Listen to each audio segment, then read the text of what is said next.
Hello दोस्तों, मैं सी राहुल अग्रवाल और आज मैं आपसे बात करूंगा कि बजट के बाद आपको प्रॉपर्टी किस तरीके से लेनी चाहिए। बजट के नियमों का प्रॉपर्टी मार्केट पे क्या इम्पैक्ट पड़ा है। सभी लोग इस चीज़ में बिजी हैं कि इंडेक्स का बेनिफिट हटा दिया, अब इंडेक्स के बेनिफिट को हटाने से मुझे नुकसान हुआ या फ़ायदा हुआ। अब दोस्तों इंडेक्स तो गया, अब आप भविष्य की सोचिए कि भविष्य में आपको जो ट्रांजेक्शन्स करने हैं वो कैसे करने हैं। फ्यूचर में गवर्नमेंट क्या करना चाह रही है, बजट से लोगों को क्या संकेत मिले और आप किस तरीके से प्रॉपर्टी खरीद या बेच सकते हैं ताकि आपको कोई प्रॉब्लम ना हो और आप प्रॉफिट में रहें। कैश की भी बात करूंगा इस वीडियो में दोस्तों। तो दोस्तों हम स्टार्ट करते हैं। दोस्तों मैं इंडेक्स के बारे में काफ़ी वीडियोस में बता भी चुका हूं, लेकिन एक बार शॉर्ट में बता देता हूं मेरे न्यू व्यूअर्स के लिए कि इंडेक्स का बेनिफिट हटा दिया इसका क्या मतलब है।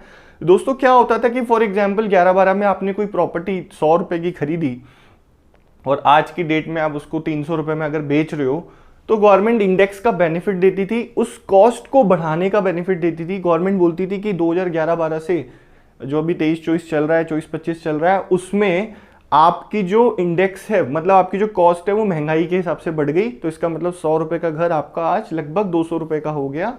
तो जो प्रॉफिट कैलकुलेट होता था घर को बेचने पे वो 300 माइनस 200, 100 नहीं, 100 को बढ़ा के गवर्नमेंट 200 कर देती थी और 300 माइनस 200, 100 रुपए पे आपको 20% का टैक्स देना होता था। ये रूल एप्लीकेबल थे 23 जुलाई से पहले, बजट आने से पहले।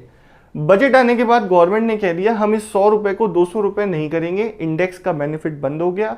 300 में से 100 रुपए माइनस होंगे। अब जब आप कैलकुलेट करोगे तो 300 में से 100 रुपए माइनस करेंगे तो बचेंगे 200 रुपए। 200 रुपए पे 12.5% का टैक्स आपको देना। अब ये नया रूल है कि हमको इंडेक्स का बेनिफिट नहीं मिलेगा। इंडेक्स का बेनिफिट नहीं मिलेगा का मतलब मैं जो वीडियो में बात करूंगा इसका मतलब आप ये समझ लेना कि आज आपने जितने में प्रॉपर्टी की रजिस्ट्री करवा ली वो फिक्स हो गए पैसे।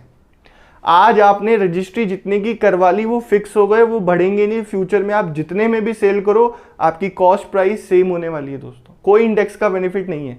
तो इस चीज को नोट कर लो, मैं आगे वीडियो में बात करूंगा कि आज के नियमों के हिसाब से आपने जितने की रजिस्ट्री करवा ली वो पैसा फिक्स हो गया, वो कॉस्ट बन गई। अब फ्यूचर में आप इसको कितने में भी बेचो आपकी कॉस्ट सेम रहेगी, इंडेक्स का बेनिफिट नहीं मिलेगा।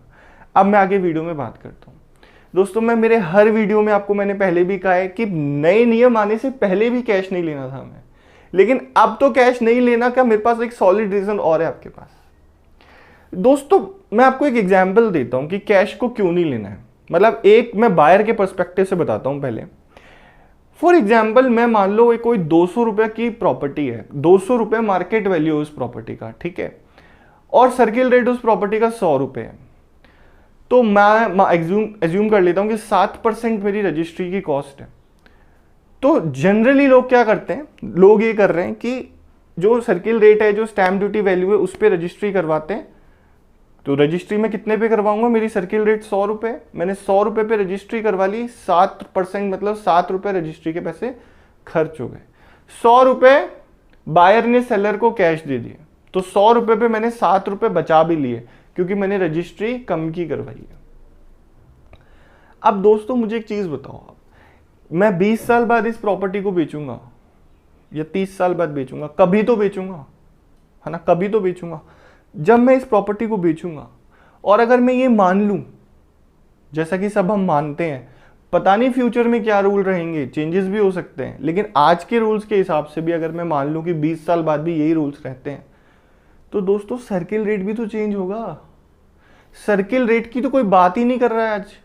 सर्किल रेट भी तो बढ़ जाएंगे दोस्तों। 20 साल बाद प्रॉपर्टीज जिसमें आज आप रह रहे हैं उसके सर्किल रेट्स की वैल्यू भी बढ़ जाएगी, और जब सर्किल रेट्स की वैल्यू बढ़ेगी तो मैं मानता हूं कि 20 साल बाद एटलीस्ट डबल तो हो जाएंगे मेरे सर्किल रेट्स। तो अगर सर्किल रेट्स मेरे डबल भी हो गए तो दोस्तों आज जो मेरी प्रॉपर्टी की सर्किल रेट 100 है तो वो ऑटोमेटिकली 200 हो जाएगी। तो 200 पे अगर मैं 200 पे कैपिटल गेन टैक्स तो 12.5% है, जो मुझे नहीं लगता किसी भी हालत में 20 साल बाद 12.5% रहना है, ये ऑब्वियसली बढ़ेगा ही। लेकिन रजिस्ट्री के पैसे तो 7% है और ये कम होंगे। आप गवर्नमेंट ने बजट में भी बोला है स्टेट्स को कि आप प्लीज स्टैम्प ड्यूटी वैल्यू कम कीजिए, स्टैम्प ड्यूटी के जो चार्जेस हैं उनको कम कीजिए। स्टैम्प ड्यूटी वैल्यू तो अब बढ़ेगी धीरे धीरे, उसको गवर्नमेंट कोशिश करेगी कि मार्केट वैल्यू के इक्वल लेके जाए धीरे धीरे। तो दोस्तों मेरा कहने का मतलब ये है कि 200 रुपए पे अब मेरी कॉस्ट तो 100 रुपए ही है, इसको तो मैं बढ़ा ही नहीं सकता क्योंकि इंडेक्स का बेनिफिट भी खत्म हो गया है। हाँ, अगर इंडेक्स का बेनिफिट होता तो मेरा ये 100 रुपए की कॉस्ट ऑटोमेटिक 200 आ जाती और मेरा सर्किल रेट भी 200 ही है, तो मेरे को कोई टैक्स नहीं देना पड़ता। लेकिन अब तो मेरा कॉस्ट जो है, जो मेरी सर्किल रेट पे जो मैं पहले दे चुका हूं, वो तो फिक्स हो चुकी है। तो दोस्तों आप चाहकर भी कुछ नहीं बचा रहे हो। आप सोच रहे हो गवर्नमेंट को पता नहीं है, गवर्नमेंट कैश को पकड़ती नहीं, गवर्नमेंट को पता है। आज आप सर्किल रेट पे रजिस्ट्री करवा के अपने जो पैसे बचा रहे हो 7%, आप बाद में उतना ही ज्यादा टैक्स दोगे गवर्नमेंट को, तो गवर्नमेंट को पता है। आप सोच रहे हो गवर्नमेंट को पता नहीं, गवर्नमेंट को सब पता है। लेकिन गवर्नमेंट को यह भी पता है कि भाई 20-25 साल बाद जब भी आप बेचोगे, any time you will sell, आपको टैक्स भी तो ज्यादा देना है उस टाइम पे फिर। तो दोस्तों बायर के पर्सपेक्टिव से मैं बता रहा हूं कि आपको कैश में प्रॉपर्टी नहीं लेनी है, आप प्रॉपर्टी को वाइट में लो। रीजन बीइंग दैट अगर आपके पास वाइट का पैसा है, आप सैलरीड हो और आपको, और हाँ दोस्तों मैं उन्हीं की बात कर रहा हूँ जो जेन्युइन पैसा कमाते हैं, मैं उन नेताओं की या किसी ऐसे पर्सन की बात नहीं कर रहा हूँ जिसके पास कैश का बहुत सारा ब्लैक मनी पड़ा है, वो तो ऑब्वियसली फिर ब्लैक में ही लेगा। लेकिन दोस्तों आज के दिन प्रॉब्लम ये है कि जिनके पास वाइट मनी है ना, वो भी बैंक से पैसा निकाल के और फिर बिल्डर को कैश में देते हैं। ये बहुत बड़ी प्रॉब्लम है। अच्छे बिल्डर, लिस्टेड बिल्डर जिनकी प्रॉपर्टीज अच्छी है, वो व्हाइट में ही पैसा लेते हैं, लेकिन कुछ छोटे बिल्डर और जिनको अपना ब्लैक मनी सेटल करना होता है, वो कैश में डील कर रहे हैं। अब मैं आपको प्रैक्टिकल प्रॉब्लम बताता हूं। एक तो मैंने आपका टैक्स का इश्यू बता दिया, आपको फ्यूचर में टैक्स ज्यादा देना पड़ेगा। दूसरी चीज दोस्तों, आज की डेट में इनकम टैक्स के पास में हर तरीके के सोर्सेज हैं। ये 20 साल पुराना जमाना नहीं है जहां पे हमारे पैन कार्ड, आधार कार्ड कुछ नहीं होते थे और लिंकेज कुछ नहीं थी। आज की डेट में तो सेविंग बैंक का अकाउंट का इंटरेस्ट भी गवर्नमेंट रेज कर लेती है। सारी चीजें आधार और पैन से लिंक है।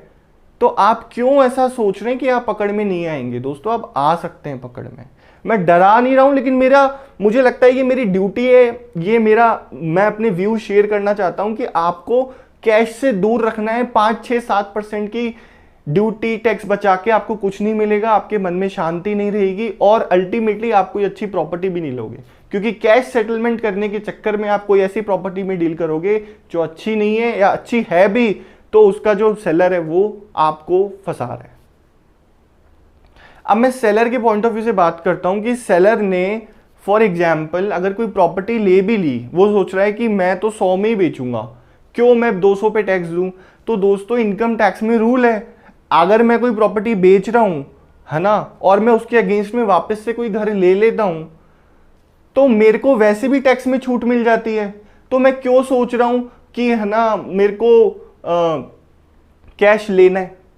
भाई अगर मेरी कोई प्रॉपर्टी बेच के नई प्रॉपर्टी लेने पे मेरा टैक्स बच रहा है, तो टैक्स बचाने का इंटेंशन ही नहीं होना चाहिए ना, पूरा पैसा वाइट में ले लो और नया घर ले लो, जो कि 10 में से 8 लोग लेते ही हैं। तो सेलर के पॉइंट ऑफ व्यू से भी कैश अच्छा नहीं है, सेलर भी वाइट में पैसा ले सकता है, बायर भी ले सकता है। कुछ लोग ये बोलते हैं कि सर हमको प्रॉपर्टी नहीं लेनी, हमको तो पैसा बेच के अपने पास रखना है, हम तो कुछ और काम करेंगे। तो दोस्तों मैं ये चीज भी बता देता हूं, जो पैसा आप प्रॉपर्टी बेच के उसके ऊपर टैक्स दे के बाकी का पैसा अपने पास रखोगे ना, वो पैसा ज्यादा सेफ है इंस्टेड ऑफ कैश।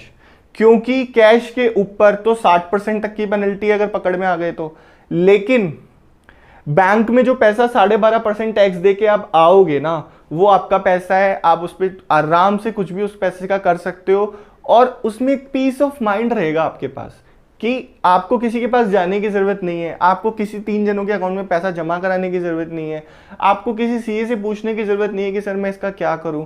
और दोस्तों ये बहुत ही रिस्की अफेयर है। दूसरी चीज, एक चीज और बताऊं, मैं जो सेलर कैश में पैसा लेते हैं और वो सोचते हैं कि मैं नई प्रॉपर्टी वापस से कैश में ले लूंगा, दोस्तों आज की डेट में प्रॉपर्टी में कैश की डीलिंग कम हो गई है, ठीक है।